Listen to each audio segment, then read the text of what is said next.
জন্মের পরই আমার বাবা আমাকে আমার দিদার হাতে তুলে দিয়ে বলেছিল, আমি যতদিন বাঁচবো এই মেয়ের মুখ আমি দেখব না।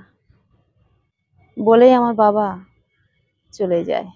জন্মের পরেই আমার উপর আমার বাবার কেন এত রাগ, সেটার কারণ হলো আমার মায়ের মৃত্যুর কারণ আমি। আমাকে জন্ম দিয়েই আমার মা মারা যায় বলে আমার মায়ের মৃত্যুর কারণ আমাকেই বলে আমার বাবা মনে করে। আমি আমার মায়ের জন্য একটা অপয়া মেয়ে।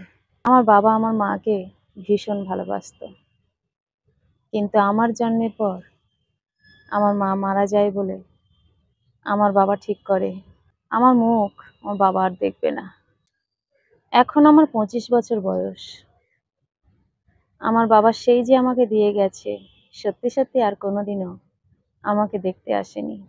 ছোটবেলা থেকে দিদার কাছে মানুষ বলে বাবা মা কি জিনিস আমি জানি না, তাই মা মারা গেছে এটুকু দিদা যখন বলে তখন মায়ের জন্য একটু কষ্ট হয়, যে আমি যদি একটু আমার মায়ের ছোঁয়া পেতাম কত ভালো লাগতো। বাবা আমাকে কেন দেখে না সেটাও আমার দিদা আমাকে বলেছে, কিন্তু এটার জন্য বাবার উপর আমার রাগ কোনোদিনও হয়নি, কারণ আমি বড় হয়েছি। তাই এই জিনিসগুলো আমি বুঝি। একটা মানুষ তার জীবন সঙ্গীকে এতটাই ভালোবাসে যে তার সন্তানের কারণে যদি তার মৃত্যু হয় তখন অপরজন পাগল হয়ে যায়। তাই বাবার ব্যথাটা আমি বুঝি, তাই বাবাকে কখনো আমি দোষারোপ করতে পারি না। আমার বাবা যে আমাকে দিদার হাতে তুলে দিয়ে আবার অন্য কোথাও বিয়ে করেছে তা কিন্তু নয়, তাই বাবার উপর রাগ আমার আসে না। আমার বাবা সত্যিই আমার মাকে খুব ভালোবাসতো, তার প্রমাণটা আমি পেয়ে গেছি। কিন্তু আমার একটাই প্রশ্ন, যে আমি সত্যি কি অপয়া? আমি জন্মেই আমার মাকে হারিয়েছি, বাবার ভালোবাসা থেকে বঞ্চিত হয়েছি। কেন? আমি কি এমন দোষ করেছিলাম যে পৃথিবীতে আসার পর থেকেই আমি অনাথ হয়ে গেলাম? ভগবানের কাছে আমার শুধু একটাই প্রশ্ন, আমার সঙ্গে এমনটা কেন করলে? বাবা বেঁচে থেকেও আমার মুখ দেখে না। আমি সেই জন্ম থেকে আজ 25 বছর বয়স পর্যন্ত বাবাকে কাছে পেলাম না। বাবার আদর কি তা জানি না। এগুলো কেন আমার সঙ্গে হলো?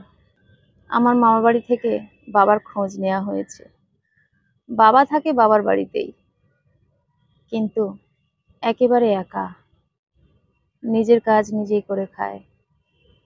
এখন নাকি আমার বাবা কেমন বুড়িয়ে গেছে, এখন আর কিছু করতে পারে না। বাবা এখন প্রায় বিছানা শয্যার মতো, হাঁটতে চলতে পারে না। এগুলো বাবার বয়সই হয়নি।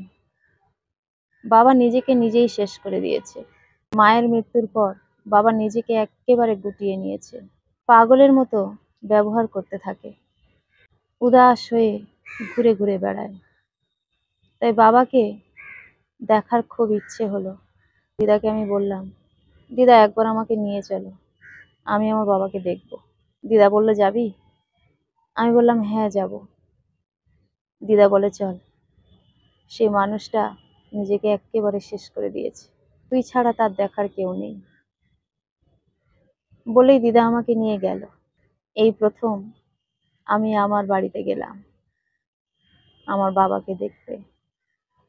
গিয়ে দেখলাম একটা ছোট্ট মতো কুঁড়ে ঘর, প্লাস্টিক দিয়ে ঘেরা। সেখানে বাবা চুপচাপ শুয়ে আছে। গিয়ে দেখলাম নোংরা আবর্জনা ভর্তি। একটা মানুষ আর একটা মানুষের জন্য কতটা কষ্ট পেলে নিজেকে এইভাবে শেষ করে দেয়। বাবাকে প্রথম বাবা বলে ডাকলাম। আমার বাবা আমার দিকে তাকালো, কিছুই যেন বুঝতে পারছে না। বাবার মাথায় হাত বুলিয়ে বললাম, বাবা, আমি তোমার মেয়ে।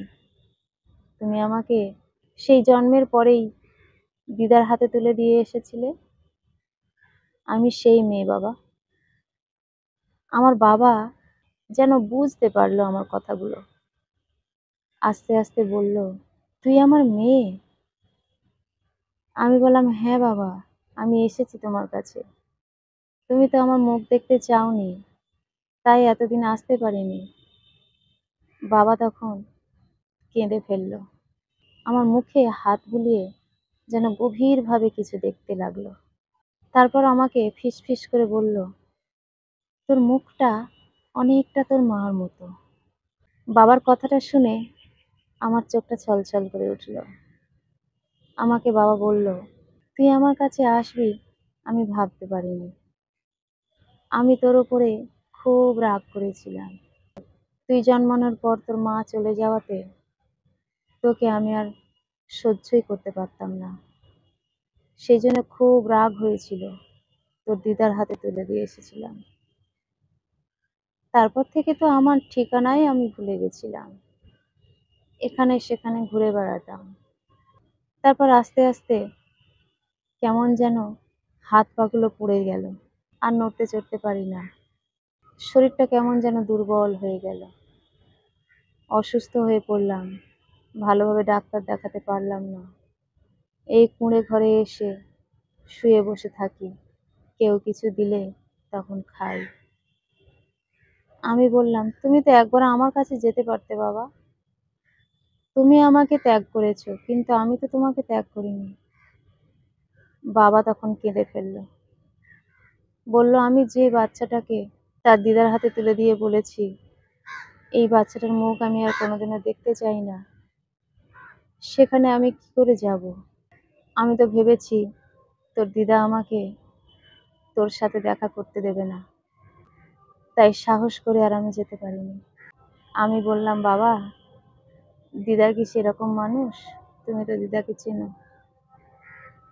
তুমি তো একবার আমার কাছে যেতে পারতে বাবা। জন্ম থেকে যে বাবাকে দেখিনি, সেই বাবাকে আজ 25 বছর বয়সে দেখতে হচ্ছে। এটা কি আমার কাছে খুব ভালো কথা বাবা? বাবা তখন গুমড়ে গুমড়ে কাঁদতে লাগলো। আমি আমার বাবাকে বললাম, তোমাকে এখানে আর থাকতে হবে না, তুমি আজকে থেকে আমাদের সঙ্গে থাকবে। তোমাকে আমি সেবা করব, আমি তোমাকে ডাক্তার দেখাবো, তোমাকে সুস্থ করে তুলব। বাবা তখন এতটাই আনন্দ পেয়েছিল, কি বলবে কিছু বুঝে উঠতে পারছিল না। বাবা স্পষ্ট করে আর কিছু বলতে পারল না। এতটাই আনন্দ হয়েছিল তার, যে সে স্পষ্ট করে আমাকে জানাতে পারছে না যে সে কতটা খুশি হয়েছে। তারপরে আমি আর আমার দিদা গাড়ি ভাড়া করে বাবাকে নিয়ে চলে গেলাম। বাবা আস্তে আস্তে সুস্থ হয়ে উঠল আমাদের সেবায় এবং ডাক্তার দেখানোর কারণে। বাবা সুস্থ হওয়ার পর আমার মাথায় হাত বুলিয়ে বলেছিল, তোর মতো একটা লক্ষ্মী মেয়েকে কিভাবে আমি ত্যাগ করেছিলাম সেটাই আমি বুঝতে পারি না রে মা এখন। আমি বললাম, বাবা, যে বাচ্চাটার জন্মের সময় মা মারা গেল, সেই বাচ্চাটার একমাত্র সহায় সম্বল তার বাবা হওয়ার কথা। সেখানে তার বাবাও যদি তাকে ত্যাগ করে, সেই বাচ্চাটার জীবনে আর কি থাকে?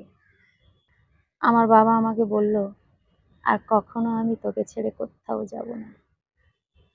দিদা বলল, এখানেই থেকে যাও, আর কোথাও যাওয়ার দরকারও নেই। মেয়েটাকে এবার ভালোভাবে বিয়ে দিতে হবে, সেই চেষ্টা করো তো বাবা। আমার বাবা তখন হাসতে হাসতে বলল, হ্যাঁ মা, আপনি ঠিক বলেছেন। আমার মেয়েটা অনেক বড় হয়ে গেছে, সেটা আমি বুঝতে পারিনি। এবার ওকে পাত্রস্থ করতে হবে। কলমে ও কণ্ঠে, সোমা।